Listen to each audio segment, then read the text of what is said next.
Hi guys! Everyone, welcome to my YouTube channel. This is me, Lorene. So today mga palangga, good afternoon. Today is another day. Mga palangga ay naglabadami po tayo mga palangga ngayon, no?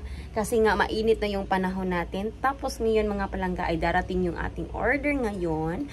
Pero mamaya pa mag-deliver si Kuya dahil nga ay nag-deliver pa siya sa ibang area. So today mga palangga, ano nangyari sa atin? Parang pimples to So today is sobrang mahangin. So nakakalungkot lang talaga mga palangga, no? Kung ano ang nangyari ngayon sa Cebu. Dahil sobrang lakas ng lindol doon, no? So hanggang ngayon ay marami pa ring tumutulong doon. At least maraming tumutulong. So mga palangga, yung maitulong lang po natin mga palangga is dasal. Ipag-pray po natin yung mga namatayan mga palangga, especially yung mga naapektuhan po ng lindol. So ngayon, mainit ngayon dito, doon, makikita natin, no, sa mga news at sa social media natin, no, na ang dami talagang naaapektuhan. So yung ating gagawin na lang natin, pag meron kayong extra dyan money, tulungan nyo sila mga palangga. Tapos pagdasal din natin yung mga tao doon na naapektuhan dahil sobrang lakas. Hindi talaga maiwasan na tayo ay magpanik, pero habang tayo nagpanik ay magpray pa rin tayo, no? Tatawag pa rin tayo kay Lord. Dahil ito, sa lahat ng mga nangyayari natin sa mundong ito, temporary lang man tayo dito, no? Pero yung relationship talaga natin kay Lord ay napaka-importante. Dahil niremind tayo ni Lord na kahit ano kabisi natin, magdasal pa rin tayo, tatawag pa rin tayo sa Kanya. So mga palangga, hindi na ako makatapos dito sa paglalaban natin, no? Ang dami kong labahan mga palangga, no? Sa labas ngayon, mamaya i-harvest po natin yung ating chili kasi ang dami na nating bunga, no? Yung ating dahon ng ating chili parang namamatay, oh. So, nag-yellow din siya mga palangga. So, anyway mga palangga, tatapusin ko yung paglalaban natin. Pero pupunta muna tayo doon sa mango tree, because we are going to look for our mango. Then, kinuha na pala yung malaking puno dito mga palangga. As you can see, yung ating live mga palangga, pinakuha namin kasi nabiak yung wall. Dahil nga natumba yung puno dito sa labas. Oh my gosh, ang dami na talagang mangga. Wala na to.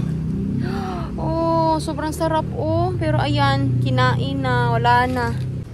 Ang daming sira. Wala na. Kinain na talaga ng ano, oh. Wala, uy, kasayang, uy. Nasasayangan talaga ako mga palangga. Ang dami pa namang bunga, tsaka sobrang laki nitong mangga na to. Wala na talaga. Wala na. Nasira na. Ito, ang daming sira.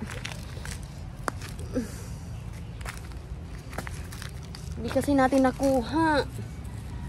Sabi ko nga sa inyo mga palangga, hindi natin siya makuha kasi nga wala tayong fruit picker. Pero nahulog na yung iba. Tapos sobrang tamis pa naman nung manggang ito. Kasi pinahinog namin siya mga palangga. Tapos after that, kinain namin siya. So, anong prutas to? Ayan, oh, anong prutas to? Ito yung pinutol nila na puno doon. So, nilagyan ko siya ng fertilizer yung ating mga prutas para mas mamunga pa siya ng marami. Wala na, ang dami talagang nahulog na mga mangga. Sayang to ba? Kasi pag nahinog ito, pwede natin siyang ibenta. So, kasi pag naibenta natin siya, di may pera tayo, di ba? Yun lang. Ang dami nga nangahulog. Ayan, nahulog. Nabiak na siya. Wala na. Sayang pa naman. Sobrang tamis pa naman ito. So, yan, marami pa namang naiwan. Pero hindi nga natin ito makuha pa agad. So, mamaya, maglinis kami ni Habi mamaya dito. Kasi nga, oh, ang laki-laki na ng grass. The grass is so high. So, umuulan naman dito mga palangga, pero hindi naman siya masyadong malakas. Kumpara doon nung 2 months ago. Tapos, tatapusin ko muna to, yung ating mga nilabhan para ilagay na natin siya sa so that we can hang it. and put it in the sun. So, dami ko pa naman. Oh, dami kong lalabahan. Hindi pa yan siya. Meron pa tayong basket dyan, no? Tsaka meron pa tayo sa loob. So, mga palangga, mamaya aalis kami. Pupunta ako ng palengke. So, yun lang. Hindi ko talaga maiwasan na malungkot doon sa sa Cebu. Kasi ang daming mga nag-iiyakan. Especially nung doon sa ospital. Yung nandun sa ospital, oh my goodness. So, yun lang talaga. Itong lindol, itong mga nangyayari sa mundong ito, it is a reminder of the Lord to us that we have to call upon Him. We are not going to, what do you call this one? We're not going to depend on ourselves because even how rich you are, God can take it anytime. And of course, all we need to do is to pray and call upon Him. And we can do nothing without the Lord anyway. So, God is good all the time pa rin. Mga palangga. So, ayan. See you later mga palangga. Tatapusin ko pa na to. So, excited na ako na dumating yung ating order. Mga palangga for today's vlog. Charmo. Anyway, mga palangga, andito na yung ating order for today. Maingay yung palangga ninyo ngayon, no? Dahil ngayon ay na tayo sa mood ngayon. So, mga palangga, nagligo na rin ako ng mga doggy natin, mga palangga, no? So, ayan, andito na yung in-order natin, mga palangga. So, bubuksan natin ito mamaya, mga palangga, no? Pagkatapos kong maglaba, dahil maglaba muna tayo, mga palangga, dahil nga ay mainit yung ating panahon.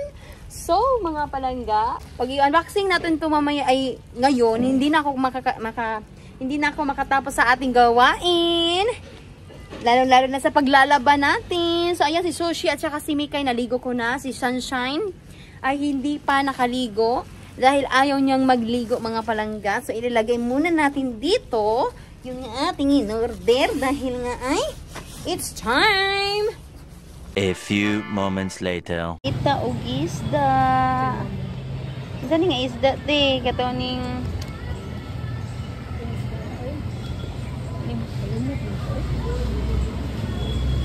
kato. Ha? Mulmul no? Nagkan kay isda oh. 240 ang matambaka. We're gonna buy some fish. Here too. Kani nga isda kay tamban. Ang tamban. Ang tamban. Kani mo ni siya ang og gimix na. Oo nga naman. Nay tilapia te. Bili na tilapia ngayon. Bili tayo tilapia. 140. Oo. May siya. Yeah, sige lang. Okay lang. Bili tayo ng tilapia. Bili tayo ng tilapia. Cute po sa tilapia. Limpiwan mo lang. Malimpiwan na lang nakadaan. Hinay mo. Na, tugso. Anak lang gurutin niya. Dito po sa unang nabalit dito. Ah, Brian? At the fish. 440 lang gagmay, ma'am.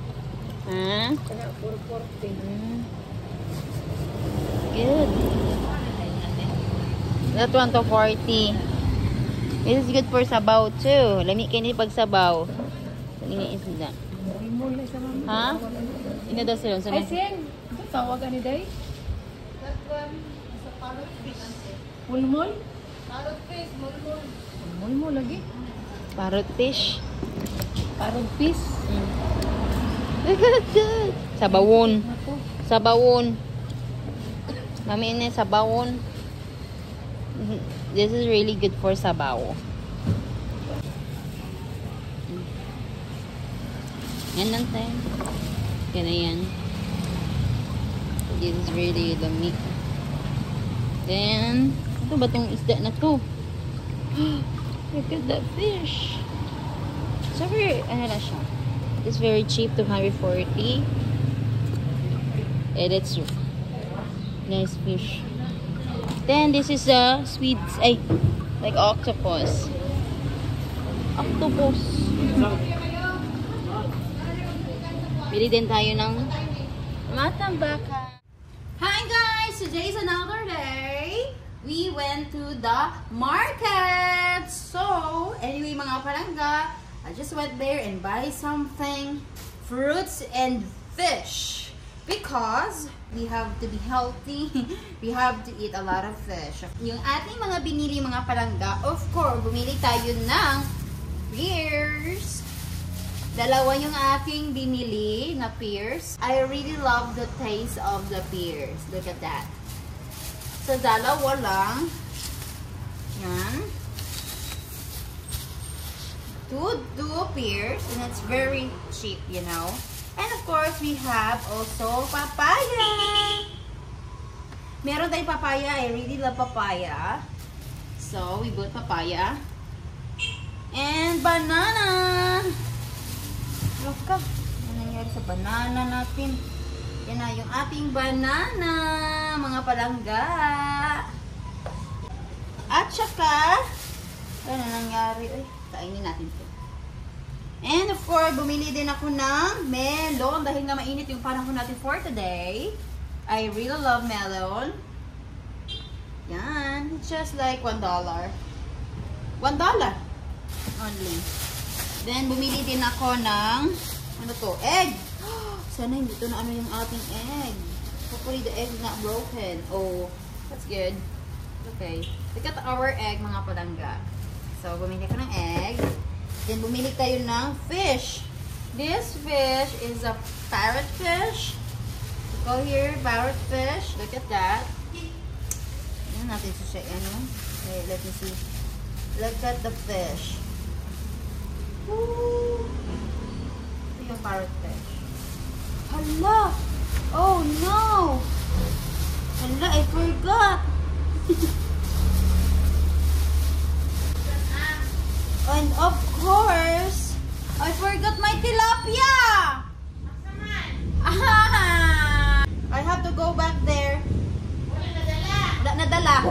In my tilapia, I forgot my tilapia because I let them clean that one. Then we bought also a tomato. So we have 4 tomatoes. Cents lang ito dito mga palangga. It's only cents. So this is our tomato.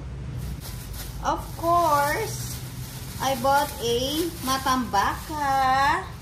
Ito yung matambaka natin, oh. Yung malalaki yung eyes, their eyes big. We call it matambaka. So, I guess I have to go back because my tilapia, I forgot my tilapia lagi ba? Nah. Yan na. Andito na tayo sa bahay ngayon, no?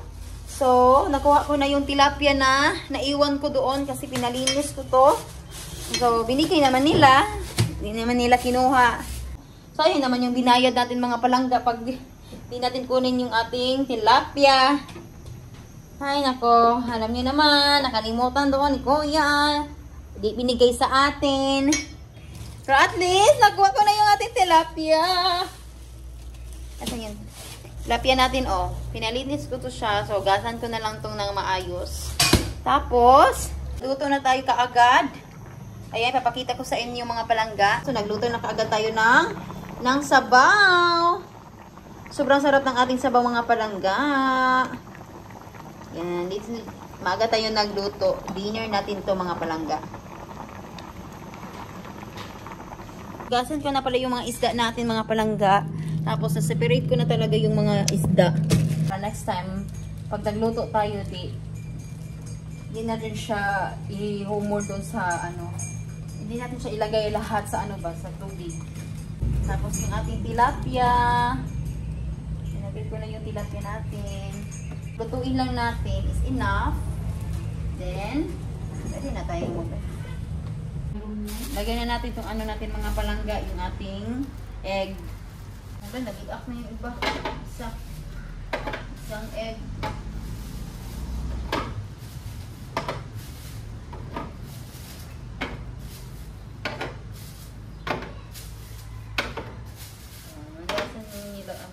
Nakaluto na po tayo ng dinner. So we have tilapia at saka yung fish na matambaka. And of course, yung sabaw na kanina niniluto po mga palangga. Sobrang sarap ng ating sabaw, no? Ayan. Hindi siya masyadong klaro. Pero ayan, sobrang sarap. Nakikita ko na ito kanina. So, magluto tayo ng maaga, mga palangga, para mamaya hindi na tayo magluto. So, since marami pa akong gagawin mga palangga, and then, so everything is cooked, and then nagluto na rin ako ng gulay ng aking asawa. Tsaka yung asawa ko din, ay nagluto na rin siya ng yung quinoa meat. So, anyway, share ko sa inyo mamaya mga palangga na yung isa sa ating mga viewers dyan, mga palangga, no, is sabi niya sa akin na so, andito ako ngayon sa labas mga palangga. So, sabi ng isang viewers natin na nag-asawa daw ako ng AFAM para aangat daw tayo, para daw makalabas daw tayo sa kahirapan. So, anyway mga palangga, hindi naman kami mahirap mga palangga. Yan ang una, meron tayong Panginoon sa puso namin. Walang mahirap pag andyan si Lord. Yung matatawag mong isang tao na siya ay mahirap pag walang Panginoon. So mga palangga, bago kami nagkita ng aking asawa, meron akong trabaho mga palangga. I am a hardworking person and I love my work. So gusto ko yung aking trabaho. Then, nagustuhan ako ng asawa ko. Unang-una is I serve the Lord. I am a godly woman. Palangga, I'm a hardworking person. Then, of course, mga palangga, I also take good care of my husband. And he loves me and I love him too. Marami na akong naririnig tungkol sa mga Filipina, mga palangga, that they are married foreigner because the foreigner are the solution of poverty. No, it's not.